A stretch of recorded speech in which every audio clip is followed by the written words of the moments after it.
Well, I'm Caroline Williams. I played Stretch in Texas Chainsaw Massacre 2.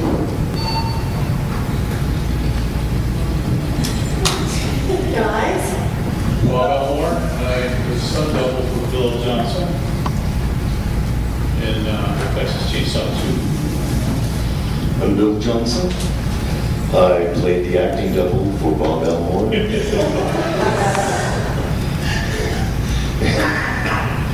In the same film. So how is everybody? Yeah? What a show, huh? What Yes. are some of your funny stories from filming it? What are the funny things that happened? Because I know in the middle of all that horror there was probably a lot. Nothing funny about it at all. It was far from work, It was, you know, the conditions were terrible. It was 100 degrees every day, and then on set it was like 160 degrees.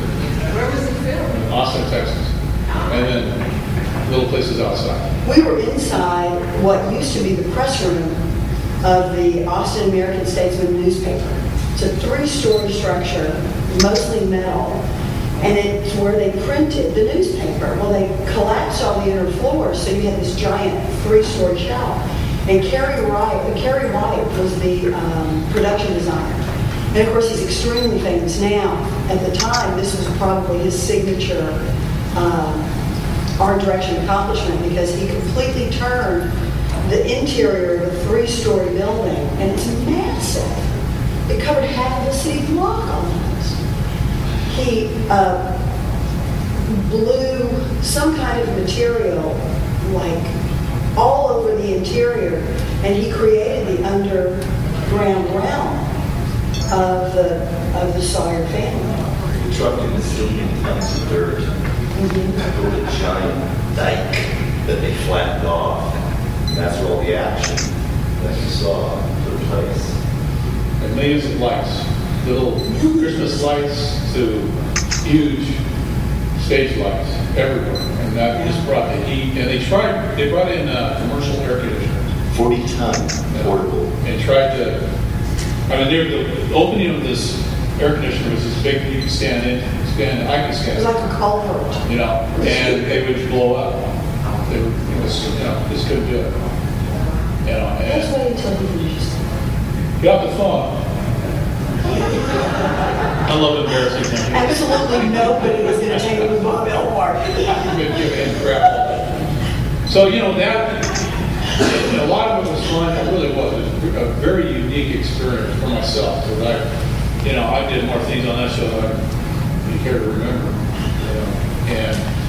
But running down this Quonset hut tube, a quarter of a mile down, back and forth and back and forth and back and forth. Oh. It was all day. I mean, back at 6 in the morning because it was inside, so it could be, you were there till, I don't know how long it was, 12 hours, Dark. 14 hours. Almost. And again, it was lit just like the other place, millions of lights, and the intricate details, especially when Stretch is running through the dioramas and you've got you cannot believe the detail that Kerry White you gotta put into this look at the movie again if you have it, and pay attention to what's on the sides of everything, the little stuff on the corners, and you're going to see exactly what this guy did.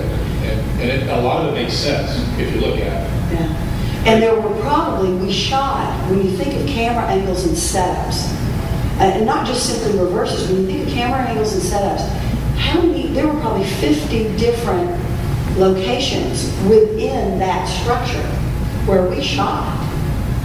And every single one was different. Even the outside, even Chainsaw Heaven, when Bill and I swing out on that. And the thing is, it looks like a good cheat, but it's a 2 to 3 story drop over, and there's no mattress in there. And when Dan Berenger, who doubled Bill Moseley, falls off of the arm of the stairway and tumbles down into that big tunnel, he really did that. He did that once, and there was no film in the camera. Oh, God, I didn't know that. And he's a tough guy, man. And he, as stuntmen, we're hired to do, and we give 110%. I'll throw myself down and break everything I have to get the shot that the director wants. And poor Danny, he did that once, and we found out the film was messed up, nothing in it or whatever, and climbed right back up and did it again. You know, and he was just, I said, we beat ourselves to death. Conditions, but physically, it was a very, very physical show. I remember standing in the makeup trailer, sorry, Bill. I remember standing in the, I do this to him all the time. No problem. I remember standing in the makeup trailer with Beth Norman. Beth Norman was my stunt double. And we were built almost precisely the same. And we were looking at our legs. And we had bruises in the very same spots. Because I had to do I had to try to duplicate her action. And, that was Whatever you do, the actor's got to do the close-up, no matter what, I'm sorry. Yeah. So you got to try to replicate it. But I mean, I did actually get to tumble, somersault down that tube with all the roots, the hole in the ground. I actually had to follow Beth. And the thing that was great is, because it had an open side where the camera was to pick up all those different shots, I actually got to study all of her moves. She gave me some tumbling lessons. I mean, John Moyo was the stunt director. He and Bob and Beth taught me every single move that I knew. And I've gotten to do some of that since in other films, but how to take a fall and all that stuff was great. Go, Bill. Oh, yeah. One of the things that's particularly brutal, are you all familiar with a gyroscope? Kind of yank the string and you ever try to move that when it's running? It's a lot of resistance. Think about something about 100 times more than that.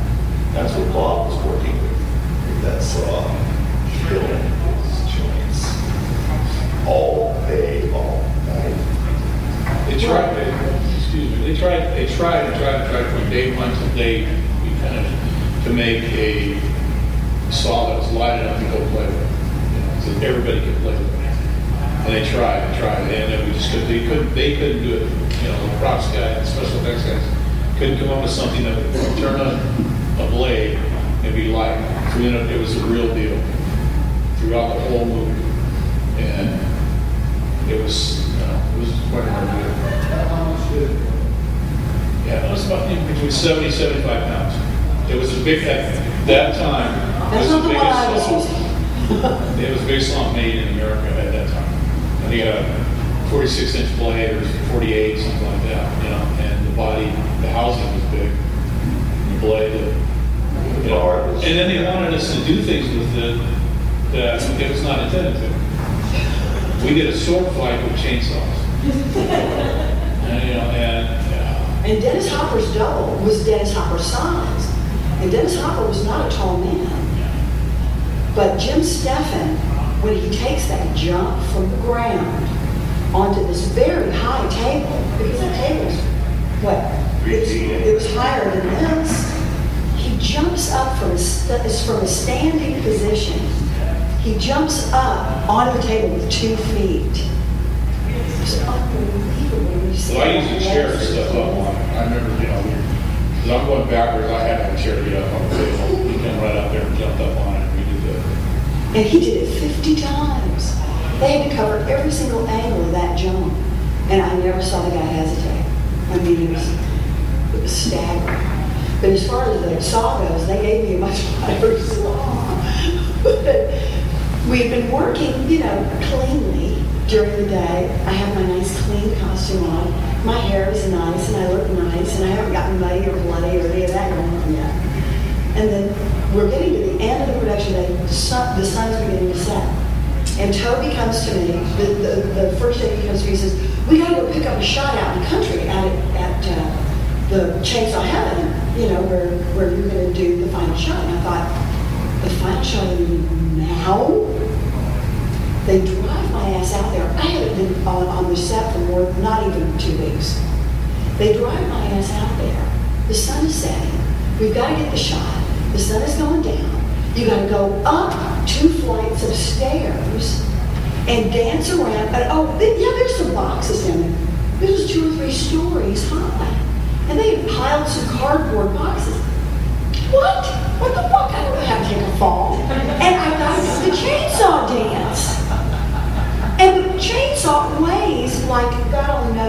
the damn thing weighed. So actually, they started, and I had to do it while it's running. I've never held a chainsaw in my hands for any reason. I barely pick up garden shears. I was living in an apartment in Dallas. I wasn't married. I don't do this stuff. And they want me to do the fucking chainsaw dance. And they get me dirty and bloody, and suddenly I'm not the girl I was when I left the set. And I simply said, I just simply said, I can't do it. I'm not ready, I'm not prepared, I can't do it. I'm being this Ponzi actress. Toby drives up, he's ready to shoot the goddamn, we're ready to shoot the goddamn thing. And he drives up, and I said, I can't do it, I can't do it. And he takes his, and I didn't know Toby now. You know, I don't know him really at this point. He takes that stogie out of his mouth, he throws it on the ground, puts his heel down into it. God damn it! Then go the fuck home then! And I've told this story with Toby sitting next to me, and he does not remember this at all. But I do. Because I get in the van, and they take me back to my hotel, and I call my agent in tears. I said, I'm fired.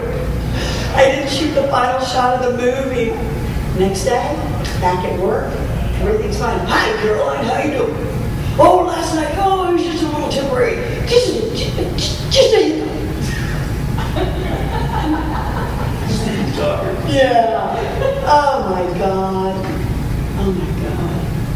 You've got to tell that story. I'm not telling those stories. You got to tell a story about when you were doing the Chainsaw love scene and what Toby was saying to you. I can't say that. I can't repeat that. You can repeat it. You got to repeat it. It's so embarrassing. It is so funny in the fans. I just have to say, I'm not an actor. I've never, I didn't get in the business to be an actor. I was a stuntman. I'm all physical, whatever you want to do. And so we get into this scene, and I go in and I tear up everything, which is all fine and dandy. And now all of a sudden, I got to do this thing with her.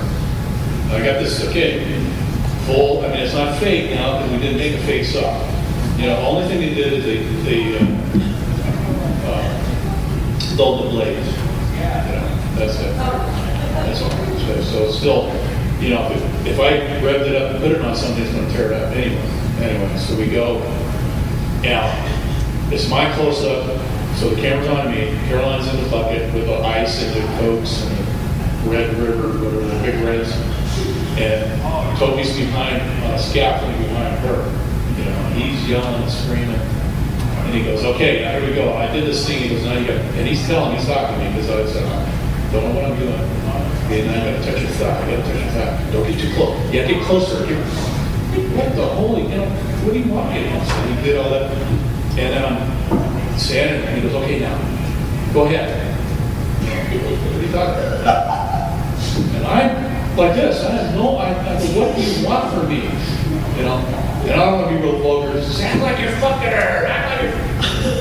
Oh, my God. Fuck her! And he's screaming. He never said anything quietly that I can remember. But he's screaming that, and I said, okay. Now I got Toby and John Doyle, who's my boss. He's yelling at me, and he was a tyrant at that time in his life. Oh my He beat the crap out of us every day. We worked 7 days a week. Everybody worked 6 days. Saturday was the last day. Yeah. We came in on Sunday and prepped for the next week, the stunt crew did. So that was 7 days a week, 12, 14 hours every day. So we were just... he's yelling at me. Toby, the director's yelling at me. I have a whole group of people, and I got to make this love scene. And she's looking at me with eyes that were huge. I got the saw on her thigh, And then at one point, he plunges the saw into the ice. And a charge is supposed to go off. Well, at that point, my ass falls off the edge of the rim of this little tub.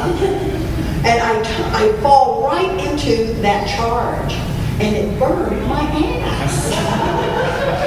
And I remember Toby going, is it that bad? Is your ass burned that bad? And I said, well, yeah. And I had to show him my ass. And so they load me into a car, and I have to go to, what was that hospital? Oh, Brackenridge. Brackenridge Hospital with a gorgeous intern putting dressing on my wounds. And it's like, right, my ass. Oh my God. They knew my first And name. we went, they sure did. We went right back to so work. many times. They'd see me and then, what happened now, Bob? And Beth, and Berenger, and Jim Stillman. Sort of everything. I broke my wrist, and I had to wear a half cast with an ice bag on it. It would swell up, take it off, go do the scene, come back, put more ice on it, and this was for 3 months. It's crazy. They just beat us to death. Not them, it was dumb. But what's funny about Bob, so we went to pick up Bob one morning, and he had to go back to his room and get something, or I went up to knock on the door or something. And the door opens, and he's in his hotel room, right? And he's got twin beds. A guy this size has a twin fucking bed in his hotel. And on the other bed, maybe it was a full-size bed, but it was not the right size bed for a guy like him. The other bed, he's got a little girl in him. The other bed was piled so high with toys for his little girl. That's who Bob is. Sweet.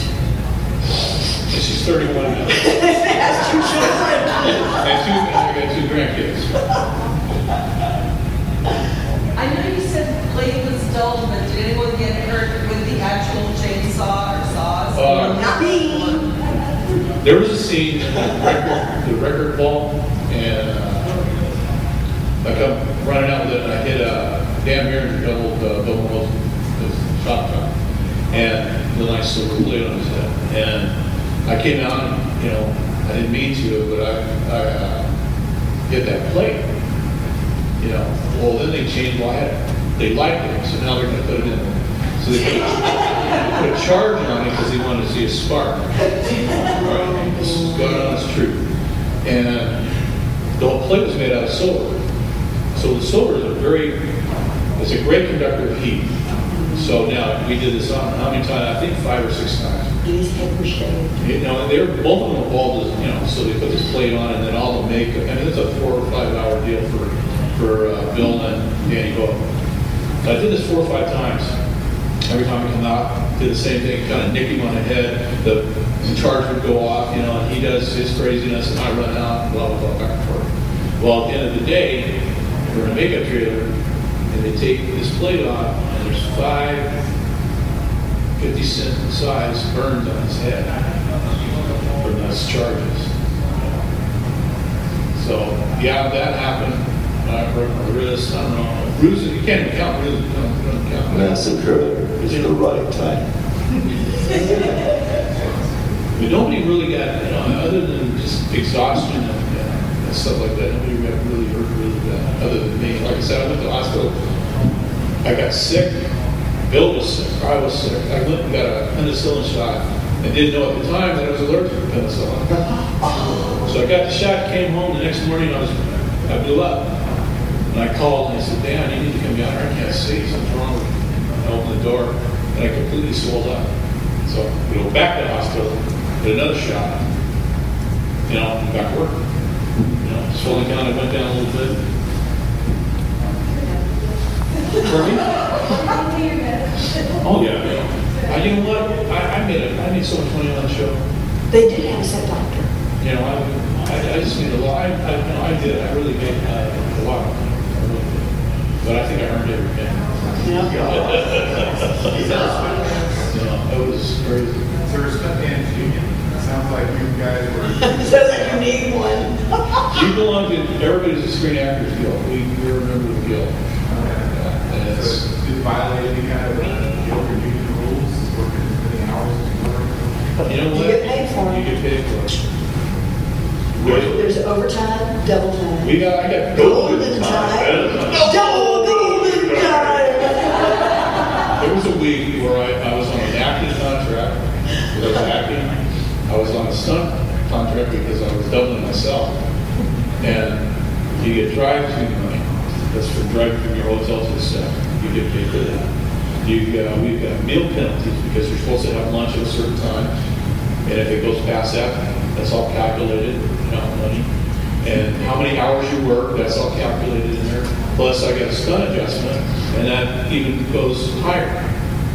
So for, I think, 6 days in one particular week, that was about $28,000 for myself. He made a lot more money than I did. I made more money than anybody on the film because they passed the check on the show. Of course, Bob had to give up about 10 to 12 years of his life on the back end of it for all of us. Oh, you know, so, but we were talking about it earlier, I feel everything today. Everything hurts. You can't move as quick as you used to. Except you have your brain. How does one get into being a stuntman? But my story is, I worked at a place called Osprey Farm in California. That's where we're from. Very good. We did the Wild West Stunt Show. I started there. Dan Barriner started there. Who else? Let's see. I can't remember everybody. There was like a group of 67 guys. Jimmy started.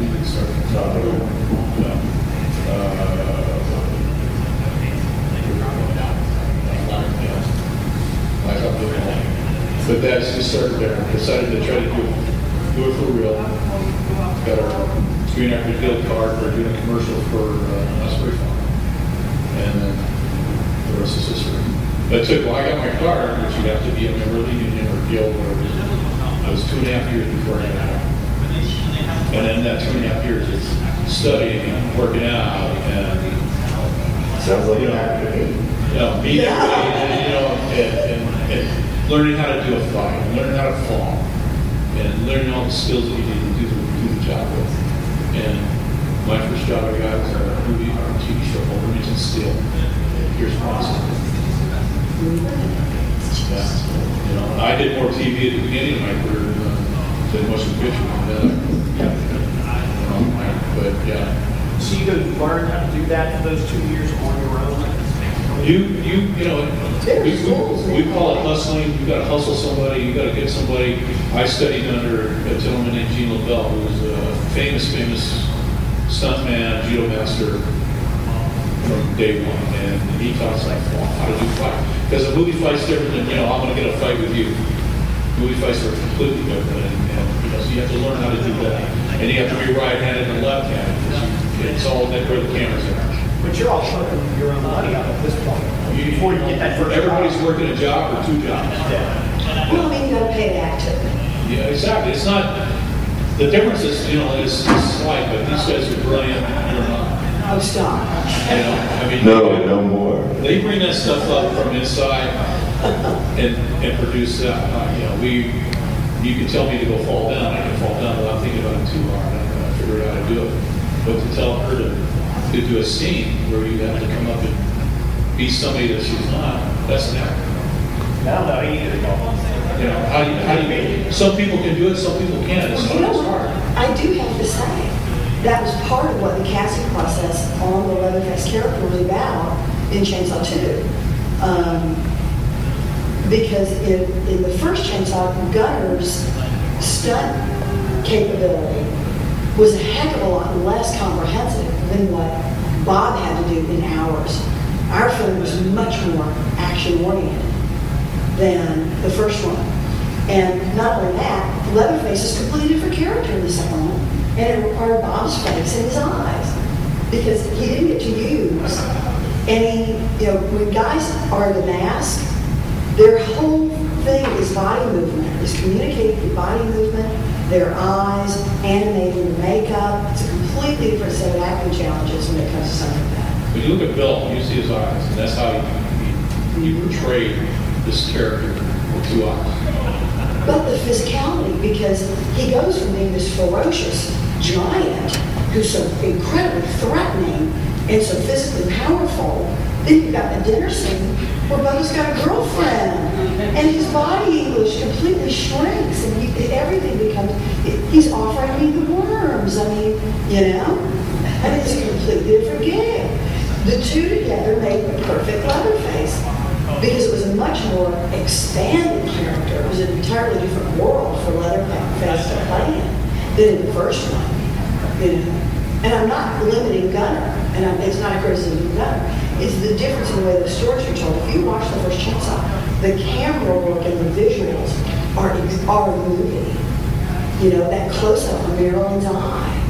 They couldn't afford to do, nor hire actors to do the assortment of things that we accomplished and the story that we accomplished in the second film.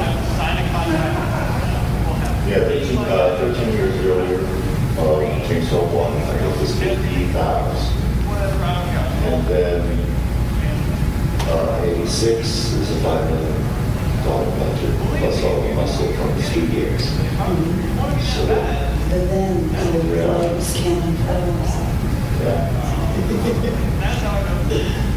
We made $16.5 million on the first weekend. Go ahead. Can you tell us about your audition for Chainsaw? It's the best audition story I've ever heard, honest to God. You mean his or mine? Yours. It's the best audition story I've ever heard. Nobody can beat my audition story. I was living in Dallas at the time. I had done a few films in Houston and Dallas of some renown, and this opportunity came up. And I knew they were auditioning actresses in LA, New York. They probably auditioned, they worked their way through about 450, close to 500 actresses.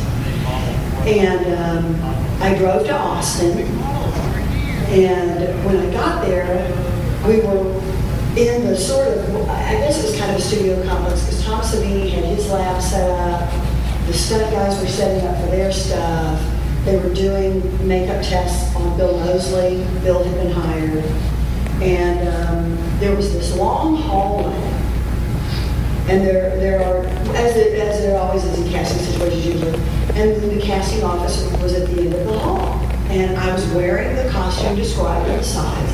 There was not a lot of dialogue in the audition. It was an action sequence.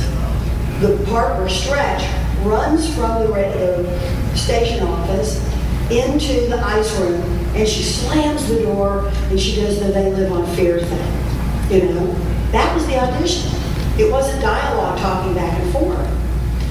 And what I figured was they want action. And yet, while I sat in the hallway, the audition room was quiet. Each actress would go in and come out completely quietly. Didn't hear anything. And I thought, unless they're doing something different, you know, I'm going to work the action in the scene.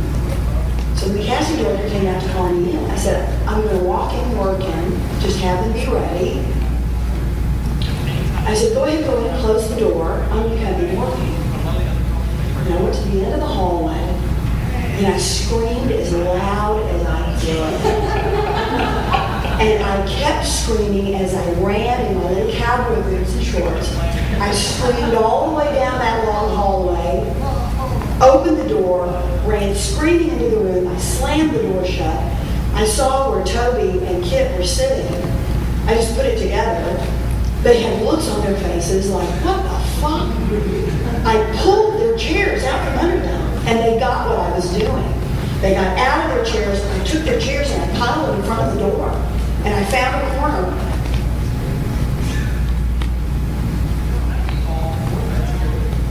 Hired. And what was great is that the Texas casting agent who brought me in got the jump on. You know, I was the one who got the jump. And I know Toby wanted a real life Texas girl, just like Marilyn. And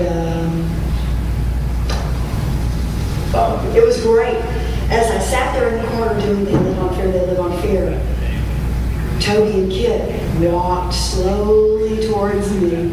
And it was like something out of a fucking movie, man. They started walking slowly towards me until they were right, I mean literally, their faces were right in front of me like this. Isn't that the best story you've ever heard? Great story. It's really true. It's really true. You know, it's funny, we ran with a little group of Jimmy Stephan, Denver, and myself. We all kind of ran around. We worked out together. We studied a lot of stuff together. And John Moyle, we knew him. And he came to us and said, I got this job in Texas. You know, it's a feature. And this is kind of like our first big job. We've done a lot of little, TV and stuff, day here, day there, type of thing. Like, we're going to go to Texas. It's going to be a couple months. It's going to be, da-da-da-da-da. And I just so happened, and he goes, Bob, get up on that truck. I have a truck. He goes, get up on your truck, stand up on the end there, and kind of see if you can, how far you can bend over. And he goes, no, we'll get a harness. Okay, put a pick right there. See how far you can lean out. And I'm, going, holy grail, what are we going to do? And we rehearsed the truck stuff right there, and he was Sherman Oaks, at Daddy's house. And it just so happens that each of us are the perfect size for each of the actors. So we all went. How amazing is that? I mean, and we were doing this stuff on this truck, and Al White Jr., who just passed away, he did a bunch of work on Dukes of Hazzard. These guys that jumped out of cars everywhere. The blonde circle boy? Yeah. That dude was awesome. He could drive backwards, really. He drove backwards better than you could drive forward. And fast. I mean, they were going at speed. Yeah, You guys were at speed. And This was not a slow, no. So we're standing up on this truck, and I got this stupid dummy in front of me, and I can't see anything. And it stinks. And there it's hot, in the middle of the night, and it's hot. And it stinks. And then I had to get up and jump and do this stupid dance. And again, Toby's yelling and screaming because he's in the movie car. Do something! I don't know what to do. And him screaming, John screaming, just something. And that's how it went. Then I had to get down and get the chainsaw. Oh, here we go. And you got to start the chainsaw with the dummy. With the dummy, and it's leaking oil, and it's slipping, and And he is driving backwards at what, 50 miles, 55 miles per hour going over a bridge. Well, and you know what? I mean, just. Movie masters, they cut this, and it makes it look like this bridge is 8 miles long. But he would take off, and we get like, 45 seconds, maybe to a minute of film time, and he's putting on the brakes. And we did that once, and they didn't light it because you couldn't see anything, so we had to go back and do it again. And the second time we did it, that's where I broke my wrist. And at the very end, the sun's just peeking, one more shot, get one more shot. So Tom Morga, who's another stuntman, into the Leatherface costume, and he got up on the truck, and they took off, and the very last scene, Al put the brakes on, Tom Morga off the back, he threw the chainsaw, he ended up over the tailgate, almost killed. It wasn't for the tether, because it was, 3 or 4 feet long. He would have been run over. That's Tom's claim to fame. Amazing. Just crazy. I mean, that's the stuff that happened. You had stunt drivers and the Mercedes. And the thing you couldn't do CGI then. It's 1986. This is all There's no CGI. When I tore the Mercedes up and a real chainsaw again, had 2 of these young kid actors in there, and I'm trying. And that kid was so freaked out he pissed his pants. I'm trying to keep him from hitting me with this chainsaw. Again, the blade's dull, but doesn't matter. Things are in the car. I mean, it's having stunt guys in there, and I got a little closer with one of the stunt guys because that's what we get paid for. And he said, "Get as close as you want." And I tapped him a couple times trying to get close. So but the kids in there, these were young guys. They thought it was going to be really easy. They were dicking around. They didn't take it seriously. The next thing you know, they got John Moyo up their ass. And I'll tell you something. Yeah, he's talking about John Moyo. As a stunt coordinator, there was a scene where somebody was supposed to kick him in the ass. And the guy pulls his punch, kicking him in the ass. And Moyo goes, "God damn it, you stupid cocksucker! Go over there and kick him in the ass!" And Moyo goes over and kicked him as hard as he could. And I remember when I was taking the tumble down down the hole in the ground. One of the things John was always saying to me is, "Face! Give me your face!" Because your face has to be towards the camera. I mean, it's hard to do this stuff. But I will tell you, I realized if I tangle with Moyo, I'm going to lose my job, number one, because he's more valuable than I am. And number two, I realized if I do everything he tells me to do, if I don't take it personally, I will learn so much that will propel me forward as I go through my career. And I am so grateful that I worked for him. I'm telling you, he kicked my ass every day. And I'm not kidding. He would come and kick me in the ass or smack me in the head. He did not, God damn it! He was just like Toby. He's not like that anymore. He's very gentle now, I guess. Very gentle. I haven't seen him in years. But he would come over to me, face, he would grab my face, face! He was the kind of guy that, I'm sorry, I interrupted. He was the kind of guy that, if you didn't give 110%, you would do it 8 million times and you'd just kill yourself.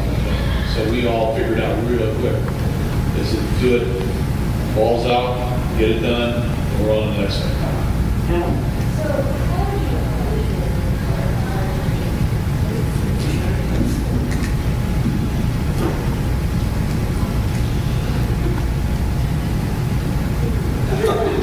It's coming to me.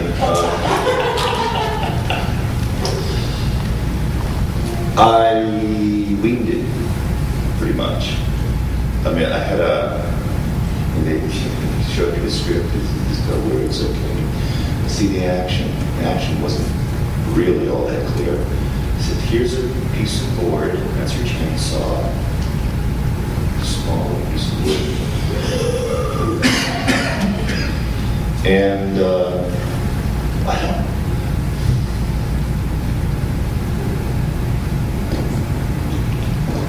I'm not exactly sure why they cast me, but I really like girls. See those eyes right now? I have a photo, and this is another one of those great stories. We had an Australian photographer who was filling in, because the crew blew through the crew, and everybody was getting sick. And so this Australian guy shows up, and he's fabulous, and he's totally into the movie, he's totally into us as actors. So during the lunch break one day, he comes and knocks us up in our trailers, and he says, come on out, I want to get some love pictures, I want to get some romantic pictures of the two of you. And he shot this photo. It's the natural inclination of anybody who's having their photo taken to look at the camera lens. But when we posed for the photos together, I'm looking at the camera, but Bill is looking at me. And that's the key to why it was cast, because in the photo, you can see, we call it Chainsaw Massacre. His eyes are cast this way. And I had the strip of negatives because the kid got fired either that day or the next day. He was doing these fantastic shots. He was doing this fantastic shit. But he was evidently he was too intrusive for somebody on the set. And I don't know who it was, because I know it wasn't here, I know it wasn't me. So it had to be someone else. No, I'm kidding. Sorry, Mosley. Sorry, Bill. Anyway, No. Anyway, he pissed somebody off and he got shit canned. So he comes the next day in the trailer and he says, oh, Caroline, I had a great time working with you, but they fucked me over. So here's the film. Cannon Films can go fuck off. And he gave me the film. So I own that fucking film. And I cast the print that I felt was going to be best, something that Bill and I could share exclusively. We signed for each other, but it's probably the most popular photo on my table.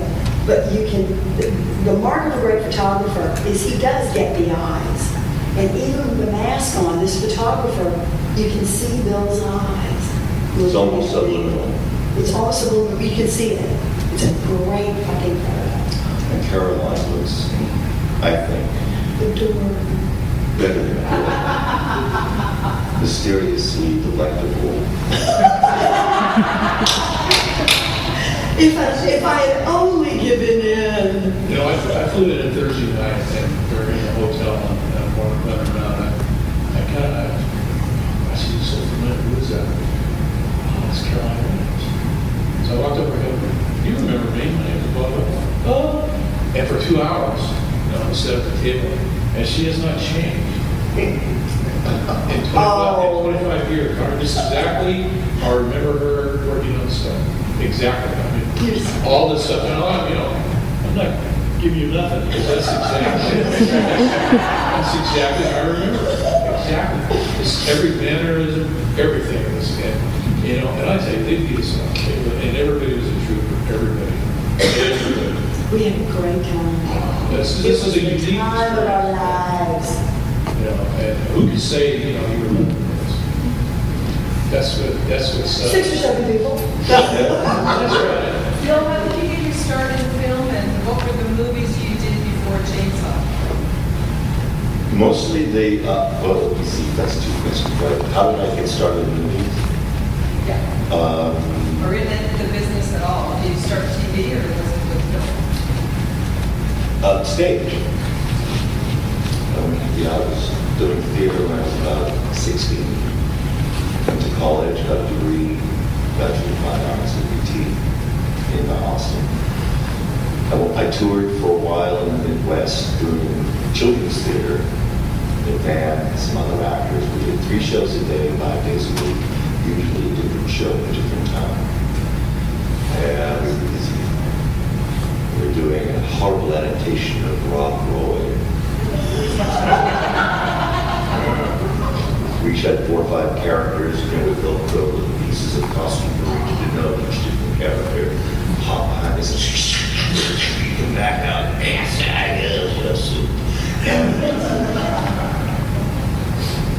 after 20 weeks of that, by the last show, we were in Dixon, New Mexico, in this strange little, kind of out of the way school. It was a very interesting school. Kids were really interesting, but there were like a lot of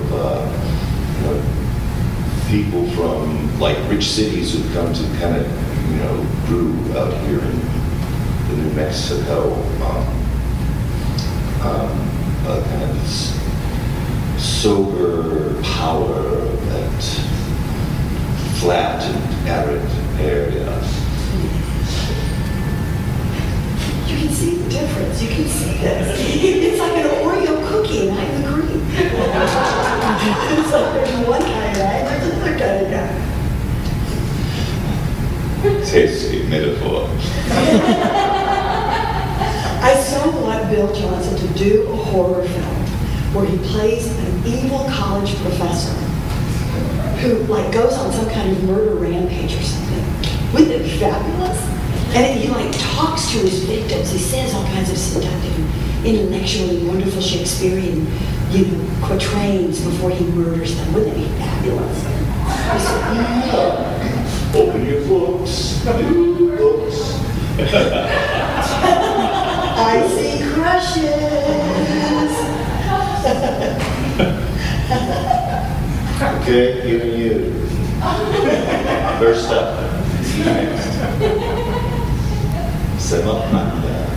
Anybody else have anything that has just been torturing your mind over all these years? Finish your story. Thank you. You were in Children's theater, I do this to both of these guys all day long. It's terrible. It's terrible. We're in Dixon, New Mexico. We're waiting. We're in Dixon, New Mexico. So we finally changed a lot of the plot so that we were, destroying the bad guy who's no longer just, the Lord Prince of the land, but it was like an outer space alien who was destroying the galaxy, and took it through Fireside Theater and beyond, and that was the way we ruled those days. I forgot your original question. What started and what films you did before Chainsaw? Okay, yes. So jump forward to back to Austin. I'm doing community theater, and I find a film agent, which I don't think they had one before I got one. So got it, started an agency, and I got in. Actors Clearinghouse still going. And I started doing, auditioning, and mostly I just did small roles until that one. And see what I had a nice little in talk radio that Oliver Stone directed. I have a nice scene with God, how I go with it. Gene Hackman. Yeah, a nice scene with Gene Hackman in Full Moon and Blue Water. A nice scene with Dennis Quaid in the remake of No. Yeah. Yeah. All right. Thank you. And who's yours name? It's tough when you get old. It's tough. I'm telling you. I'm trying to remember right now. Each day is a massive act of forgetting. There's stuff I don't want to remember. There's only so much room. I want to remember a lot of nice stuff. I also have to say that Bill, he did a fantastic one-man show in Austin that he took to Dallas and did a podcast called McSkee. It was absolutely fall on the floor, laugh out loud funny. If you have a chance to download McSkee, you need to do it because it is absolutely incredibly hysterical. Thank you. Fantastic work. He wrote it, produced it, directed it. Somebody else directed it. Yeah. Yeah. Thank you. So films, small little films, and then this audition opportunity came in 1986. And agent says, "Hey, Bill, we're working for Toby Hooper, man. Sequel to the Texas Chainsaw Massacre. Are you ready?" I go, "What's the Texas Chainsaw Massacre?" Yeah, I was a theater actor. I didn't watch television. Well, I couldn't afford one. Because he was a theater actor. Exactly right. And of course, theater actors are just always busy because it eats your life. Theater. And you know what's really amazing is, except Bob was now on the scene, so we've gotten reunited, so we'll be exchanging phone numbers and hanging out. But me and Bill and Lou, we remained friends over all these intervening years. And we miss our Lou. We miss Lou. And Kenny. And Kenny ever. How was Dennis Hopper? Ooh. Yes. Tell Bob. What a brilliant, a brilliant man, brilliant actor, brilliant. Really well educated, very cultured. Very, and wow. Having to set him and tell him, this is what I'm going to do. I'm going to hit you with this chainsaw. If you don't put that up and block this, you're going to get hit. Yeah, right. Jimmy, come here. I'm going to hit you like this. And if you don't hit with conviction, you're going to get kicked in the butt by John Boyle. Which is not pleasant. We learned that real quick, so we're not going to do it. We knew John, so we know going into this that we're going to give him 100%. So now, Jimmy, did you see that? You got that? Yeah. Okay, you got to put it up. Okay, I got you. And, I don't know the time of his life, what he was going through, but it was a project to work with him. And I could say, yes, I did work with Dennis Hopper. And he was a brilliant actor. I love the stuff he did. I mean, it's amazing.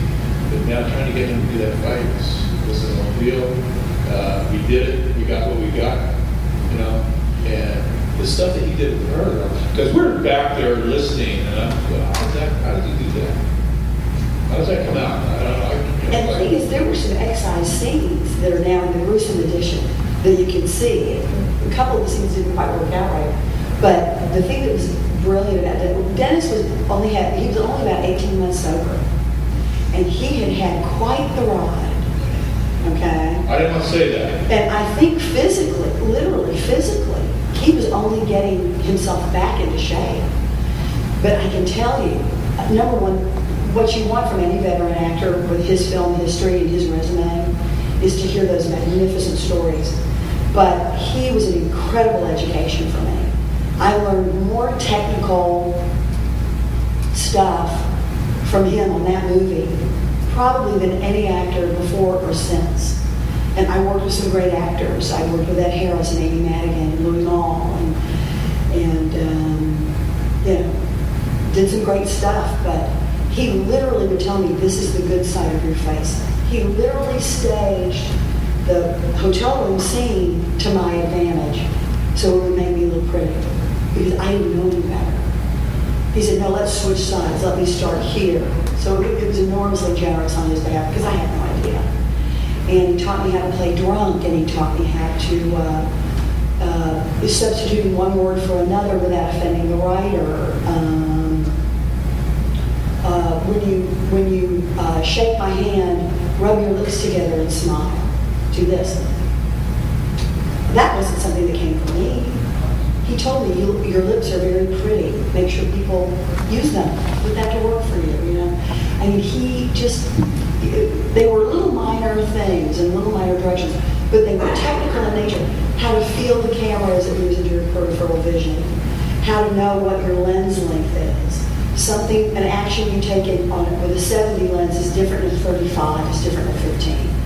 I had no idea, and I learned all that in that movie. This movie made me the actor I am now. Real fast, what are the three of you working on right now? I'm working on old age.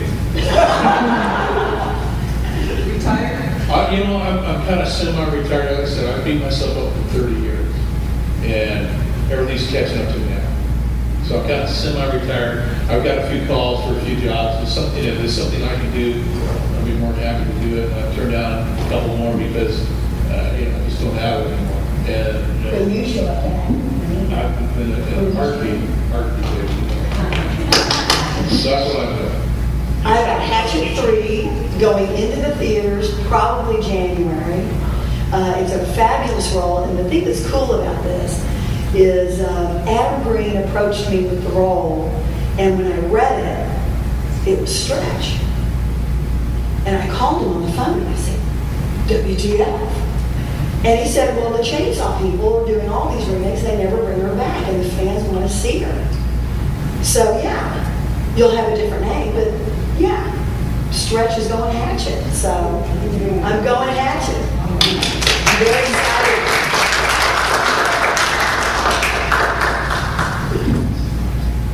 Oh, yes. Our next, what's up next?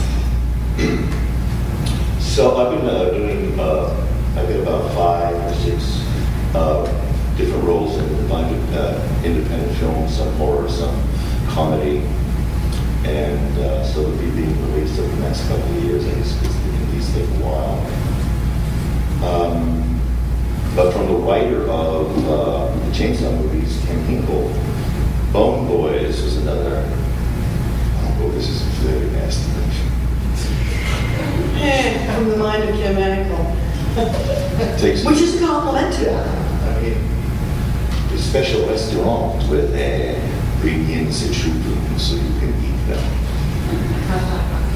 Yeah. That sounds perfect. Well, Sounds perfect for you. quite right.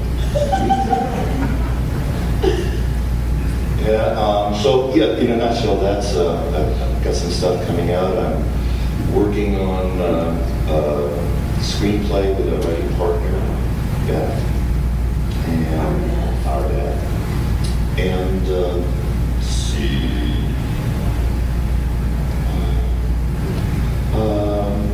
Working on a song with a musician. That's kind of nice. Mary Madcox, Nurse Hatchet. Kind of a horror nurse. She makes very layered music that's very driving. So she liked the lyrics to the song I wrote. So she's putting music to it, and then we'll collaborate vocally later on. So I'm excited about that. That's new. That's absolutely new. And I'm writing more poetry in open mic nights in Austin.